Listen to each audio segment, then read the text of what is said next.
जैव प्रौद्योगिकी एवं उसके उपयोग, दूसरा भाग। इस वीडियो में हम पढ़ेंगे चिकित्सा में जैव प्रौद्योगिकी का उपयोग। चिकित्सा में जैव प्रौद्योगिकी का उपयोग। पुनर्योगज डीएनए प्रौद्योगिकी विधियों का स्वास्थ्य सुरक्षा के क्षेत्र में अत्यधिक प्रभाव डाला है, क्योंकि इसके द्वारा उत्पन्न सुरक्षित व अत्यधिक प्रभावी चिकित्सीय औषधियों का उत्पादन अधिक मात्रा में अब संभव है। दूसरा कारण है पुनर्योगज चिकित्सीय औषधियों का अवांछित प्रतिरक्षात्मक प्रभाव नहीं पड़ता है, जबकि ऐसा देखा गया है कि उपरोक्त उत्पाद जो अमानवीय स्रोतों से विलगित किए गए हैं वे अवांछित प्रतिरक्षात्मक प्रभाव डालते हैं। वर्तमान समय में लगभग 30 पुनर्योगज चिकित्सीय औषधियां विश्व में मनुष्य के प्रयोग हेतु स्वीकृत हो चुकी है। अब इसके कुछ उदाहरण के बारे में बात करते हैं। आनुवांशिक निर्मित इंसुलिन। मनुष्य में मधुमेह एक ऐसा रोग है जिसमें मनुष्य का अग्नाशय पैनक्रियाज सही मात्रा में इंसुलिन का उत्पादन नहीं कर पाता, जिसके कारण रक्त में ग्लूकोज की मात्रा बढ़ जाती है। वयस्कों में होने वाले मधुमेह का नियंत्रण निश्चित समय अंतराल पर इंसुलिन लेने से ही संभव है। मधुमेह रोगियों द्वारा उपयोग में लाए जाने वाला इंसुलिन जानवरों व सुअरों को मारकर उनके अग्नाशय या पैनक्रियाज से निकाला जाता है। जानवरों द्वारा प्राप्त इंसुलिन से कुछ रोगियों में एलर्जी या ब्राह्म प्रोटीन के प्रति दूसरी प्रतिक्रिया हो सकती है। इसके कारण आनुवांशिक निर्मित इंसुलिन का उत्पादन किया जाने लगा। परंतु आनुवांशिक निर्मित इंसुलिन के उत्पादन की प्रक्रिया को समझने से पहले हमें इंसुलिन की संरचना को समझना होगा। इंसुलिन 2 छोटी पॉलीपेप्टाइड श्रृंखलाओं का बना होता है, श्रृंखला ए और श्रृंखला बी, जो आपस में डाइसल्फाइड बंधों द्वारा जुड़ी होती है। मानव सहित स्तनधारियों में इंसुलिन पाक हार्मोन, जिसे पूर्ण परिपक्व व क्रियाशील हार्मोन बनने की आवश्यकता होती है, वह संश्लेषित होता है, जिसमें एक अतिरिक्त फैलाव होता है जिसे सी पेप्टाइड कहते हैं। यह सी पेप्टाइड परिपक्व इंसुलिन में नहीं होता, जो परिपक्वता के दौरान इंसुलिन से अलग हो जाता है। आरडीएनए तकनीकियों का प्रयोग करते हुए इंसुलिन के उत्पादन में मुख्य चुनौती यह है कि इंसुलिन को एकत्रित एक परिपक्व रूप से तैयार किया जाए। 1983 में पहली बार एली लिली नामक एक अमेरिकी कंपनी ने इस चुनौती का हल निकाला। इन्होंने ई कोलाई की एक प्लास्मिड में मनुष्य की श्रृंखला ए जीन को निर्मित किया और दूसरे ई कोलाई के प्लास्मिड में मनुष्य के इंसुलिन के श्रृंखला बी जीन को निर्मित किया। इससे इंसुलिन की दोनों श्रृंखला ए और बी अलग अलग निर्मित किया जाता है।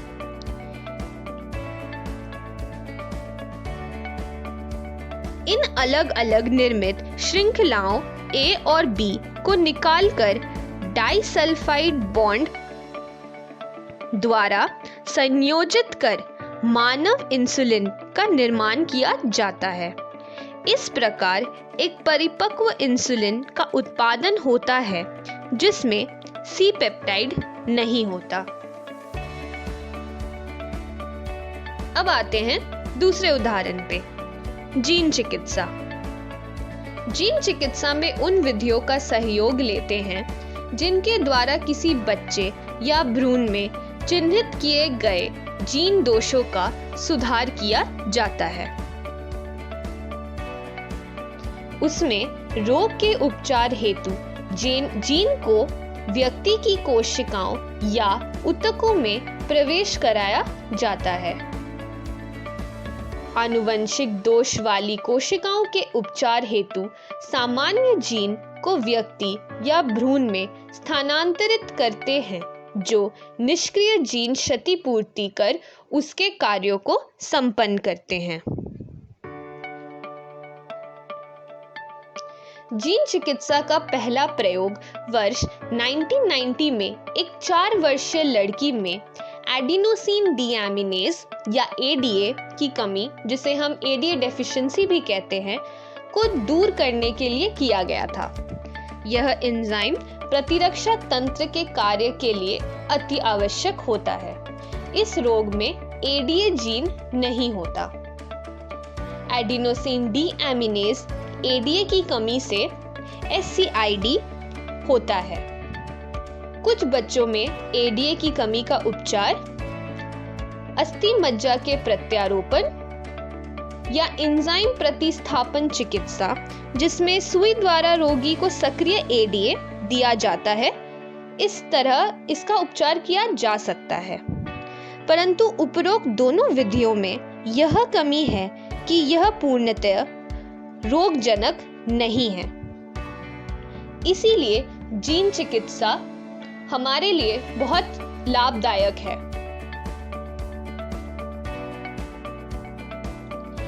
अब जीन चिकित्सा के प्रक्रिया को समझा जा सकता है।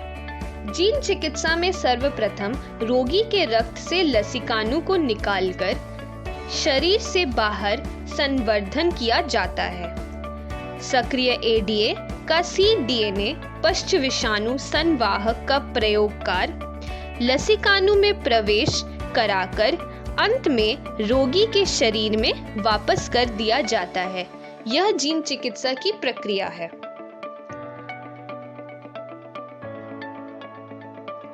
परंतु यह लसिकाणु मृतप्राय होती हैं, इसलिए आनुवांशिक निर्मित लसिकाणुओं को समय समय पर रोगी के शरीर से अलग करने की आवश्यकता होती है।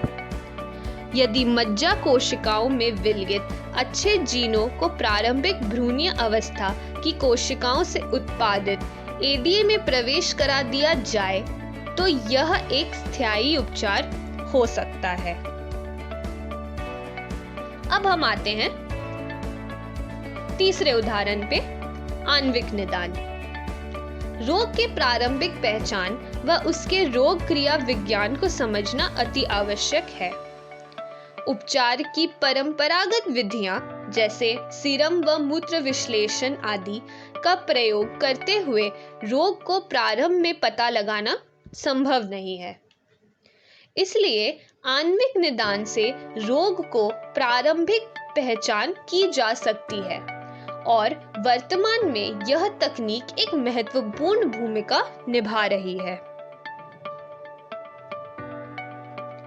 पॉलीमरेज श्रृंखला अभिक्रिया, एंजाइम संलग्न प्रतिरक्षा शोषक आमापन और पुनर्योगज डीएनए प्रौद्योगिकी कुछ ऐसे प्रक्रिया है जिसके द्वारा रोग की प्रारंभिक पहचान की जा सकती है। अब इन तकनीकों की व्याख्या करते हैं। सबसे पहले पीसीआर। इस तकनीक से संदेहात्मक एचआईवी की पहचान रोगियों में की जा सकती है। इसके उपयोग संदेहात्मक कैंसर रोगियों में होने वाली जीन उत्परिवर्तनों का पता लगाने में भी किया जाता है। इससे दूसरे आनुवंशिक दोषों की पहचान भी की जा सकती है। यह एक उपयोगी तकनीक है। जब बहुत कम संख्या में जीवाणु या विषाणु हो तब उनकी पहचान पीसीआर द्वारा उनके न्यूक्लिक अम्ल के प्रवर्धन या एम्प्लीफिकेशन द्वारा कर सकते हैं। अब पीसीआर काम कैसे करता है? डीएनए या आरएनए की एकल श्रृंखला से एक विकिरण सक्रिय अणु या प्रोब जोड़कर कोशिकाओं के क्लोन में अपने पूरक डीएनए से संकरित होते हैं, जिसे बाद में स्व-विकिरण चित्रण या ऑटो रेडियोग्राफी द्वारा पहचानते हैं। क्लोन जिसमें उत्परिवर्तित जीन मिलते हैं वह छायाचित्र पटल या फोटोग्राफिक फिल्म पर दिखाई नहीं देते, क्योंकि प्रोब व उत्परिवर्तित जीन एक दूसरे के पूरक नहीं होते। इस प्रकार पीसीआर काम करता है। अब दूसरा उदाहरण है एलाइजा या एंजाइम संलग्न प्रतिरक्षा शोषक आमापन। यह प्रक्रिया प्रतिरक्षा प्रतिजन पारस्परिक क्रिया के सिद्धांत पर कार्य करता है। रोगजनकों के द्वारा उत्पन्न संक्रमण की पहचान प्रतिजनों, प्रोटीनेजेस या ग्लाइकोप्रोटीन आदि की उपस्थिति या रोगजनकों के विरुद्ध संश्लेषित प्रतिरक्षी की पहचान कराकर किया जा सकता है। इस प्रकार एलाइजा काम करता है। तो इस वीडियो में हमने क्या क्या सीखा? चिकित्सा में जैव प्रौद्योगिकी के उपयोग के उदाहरण जैसे कि आनुवंशिक निर्मित इंसुलिन, जीन चिकित्सा और आणविक निदान। अगली वीडियो में हम पढ़ेंगे परजीवी जंतु और नैतिक मुद्दे। धन्यवाद।